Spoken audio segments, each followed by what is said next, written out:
الحمد لله رب العالمين وبه نستعين والصلاة والسلام على نبينا محمد وعلى آله وصحبه ومن تبعهم بإحسان إلى يوم الدين أما بعد۔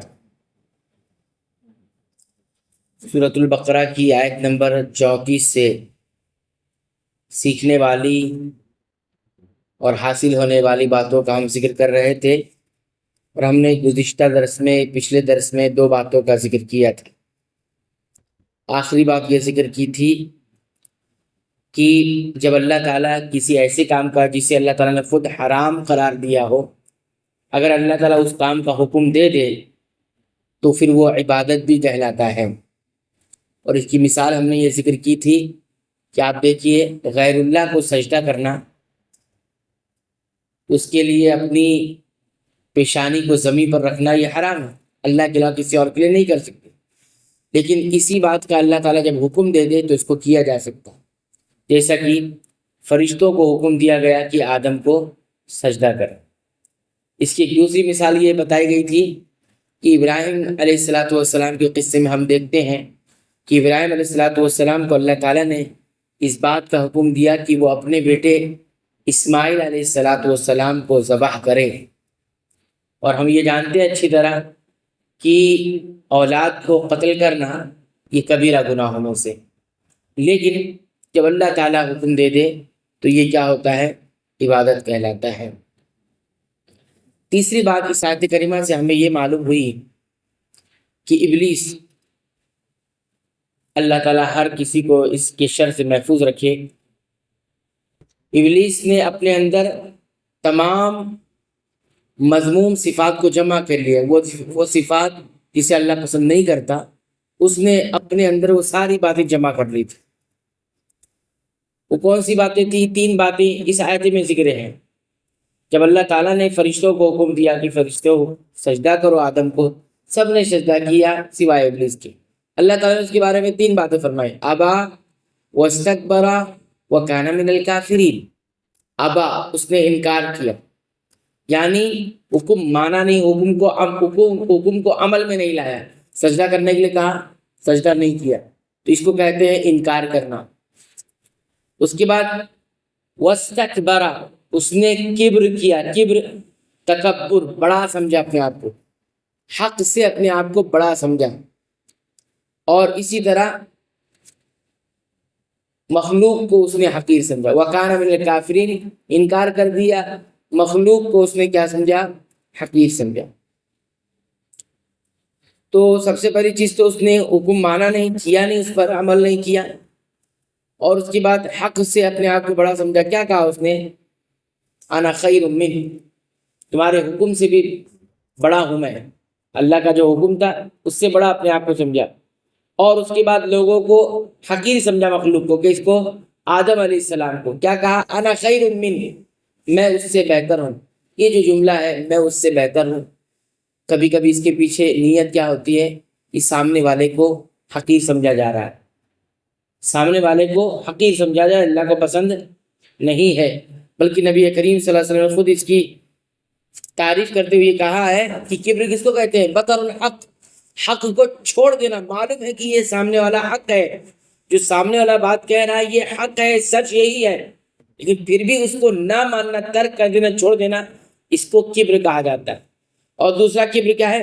وہ غمط الناس، انسانوں کو، مخلوقات کو چھوٹا سمجھنا کہ یہ مجھ سے چھوٹے ہیں، یہ حقیر ہے۔ اللہ تعالیٰ نے اگر کسی کو کوئی صفت سے، کوئی خوبی سے، کوئی اچھائی سے نوازا ہے، اور اس کو بنیاد بنا کر انسان کسی کو حقیر سمجھنے لگے، تو اس کو کبر کہا جاتا ہے، اس کو تکبر کہا جاتا ہے، اس کو بڑائی کہا جاتا ہے۔ اور یہ مخلوق کے لیے شوبھا نہیں دیتی، مخلوق کے لیے مناسب نہیں ہے، بلکہ اللہ کو پسند نہیں ہے۔ یہ صرف اللہ تعالیٰ کے لیے کبر، اللہ تعالیٰ کے لیے، کسی اور کے لیے نہیں ہے۔ تو شیطان کا ابلیس کا یہی صفت تھی کہ وہ تمام مذموم صفات کو اپنے اندر اکٹھا کر لیا تھا، حقیر نہیں سمجھا۔ اللہ تعالیٰ نے اگر کسی کو مال سے نوازا ہے، کسی کو خوبصورتی سے نوازا ہے، کسی کو عہدے سے نوازا ہے، کسی کو علم سے نوازا ہے، کسی کو ہنر سے نوازا ہے، تو اللہ کا شکر ادا کرے. اور کوئی بے ہنر ہے, کوئی روزگار سے نہیں ہے, کوئی اگر مال والا نہیں ہے, کوئی اگر علم والا نہیں ہے, کسی کو اللہ تعالیٰ نے وہ خوبیاں, وہ خوبصورتی نہیں آتا کہ جو آپ کا عطا کی, تو اس کا ہرگز یہ مطلب نہیں کہ وہ حقیر ہو جاتا ہے, اس کا ہرگز یہ مطلب نہیں کہ آپ بہت بہتر ہے. یہ اللہ تعالیٰ کا فضل ہے, جس سے چاہتا ہے نواز دیتا ہے. لیکن اس سے کسی کو حقیر سمجھنا یہ شیطانی صفت ہے, یہ ابلیس کا وتیرہ ہے, جو اس نے کہا انا خیر من, میں اس سے بہتر ہوں. یہ کہا نا اس نے, انکار کر دیا ہوتا تو ایک گناہ ہوتا, لیکن انکار کرنے کے بعد, اس حکم پر عمل نہ کرنے کے بعد اس نے یہ بھی کہہ دیا کہ میں اس سے بہتر ہوں. یہ کتنی بڑی شیطانی صفت ہے. تو اس طرح اگر کوئی انسان بھی کرے گا تو وہ شیطان کے نقش قدم پر ہے, یا شیطان جیسی صفت اس نے اپنا لی ہے. تو یہ بھی ایک بات آپ یاد رکھیں کہ اس آیت کریمہ سے معلوم ہوتی ہے کہ ابلیس کے اندر تمام وہ صفات موجود تھی یا اس نے جمع کر لی تھی جو اللہ کو پسند نہیں ہے. اسی طرح ایک بات یہ بھی یاد رکھے, کہنے والا یہ کہہ سکتا ہے, جیسا کہ تفسیر کے دوران بھی ہم نے ذکر کیا تھا, کہ اللہ تعالیٰ نے فرشتوں کو سجدہ کرنے کا حکم دیا تھا. بعد میں اللہ تعالیٰ نے یہ ذکر کیا کہ سب نے سجدہ کیا, ابلیس سجدہ نہیں کیا. تو جب اللہ تعالیٰ نے یہ کہہ دیا کہ سجدہ وَإِذْ قُلْنَا لِلْمَلَائِكَةِ, ہم نے فرشتوں سے کہا کہ سجدہ کرو, تو اس میں شیطان اور ابلیس شامل ہی نہیں تھا. تو بعض لوگوں نے اس کا مطلب یہ سمجھا کہ ابلیس بھی فرشتوں میں سے تھا, یعنی فرشتوں کی جنس کا تھا. فرشتے کس سے بنائے گئے ہیں؟ روشنی سے, نور سے. تو گویا ابلیس بھی, یہ بھی نور سے بنایا گیا ہے, یہ بھی نور سے, روشنی سے بنایا گیا ہے, اس کو پیدا کیا گیا ہے. بظاہر آیت کا مطلب یہی معلوم ہوتا ہے کہ جب فرشتوں کو حکم دیا تو پھر ابلیس بھی فرشتوں میں سے ہے. جب بھی تو کہا سب فرشتوں نے سجدہ کیا, ابلیس نے سجدہ نہیں کیا, یعنی فرشتوں سے ابلیس کو سجدہ نہ کرنے میں الگ کیا گیا ہے. ورنہ جنس کا وہی ہے, وہ اسی جنس کا ہے, یعنی روشنی سے اگر فرشتے بنے ہیں تو ابلیس بھی اسی سے بنا. تو پھر کیوں ایسا؟ حالانکہ بات ایسی نہیں ہے. قرآن حکیم کی بہت ساری آیات سے یہ بات معلوم ہوتی ہے کہ کان من الجن, یہ جو ابلیس تھا یہ جناتوں میں سے تھا. اور جنات کون سی مخلوق ہے؟ جنات کے بارے میں خود قرآن کہتا ہے اس کو ہم نے کس سے پیدا کیا ہے؟ آگ سے پیدا کیا ہے.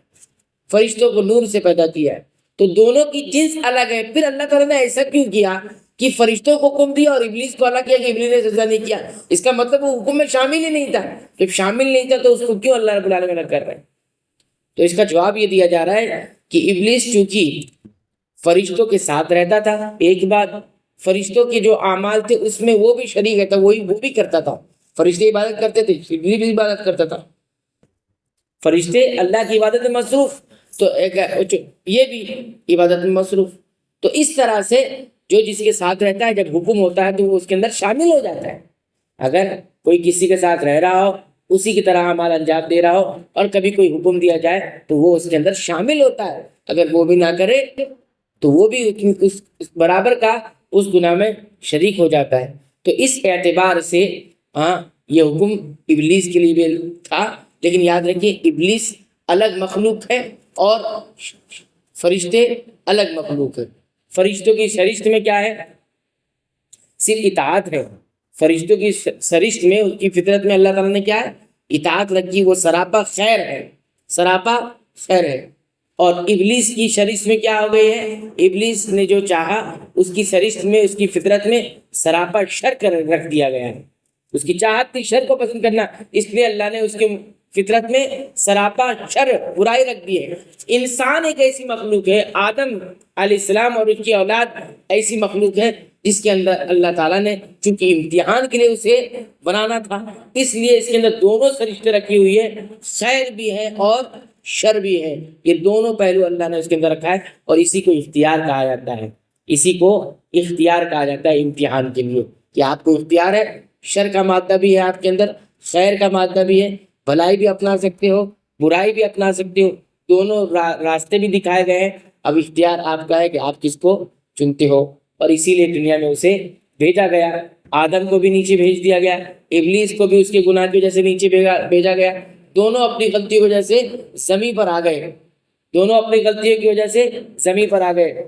اور آدم کو یہ کہہ دیا گیا اطاعت کرو گے, بات مانو گے, پھر وہی ٹھکانہ تمہیں ملنے والا ہے جو جس میں تم پہلے تھے۔ تو یہاں آ کر آیت کریمہ سے سیکھنے والی باتیں مکمل ہوگی۔ آئندہ درس میں انشاءاللہ آیت نمبر 35 کی تفسیر ہم دیکھیں گے۔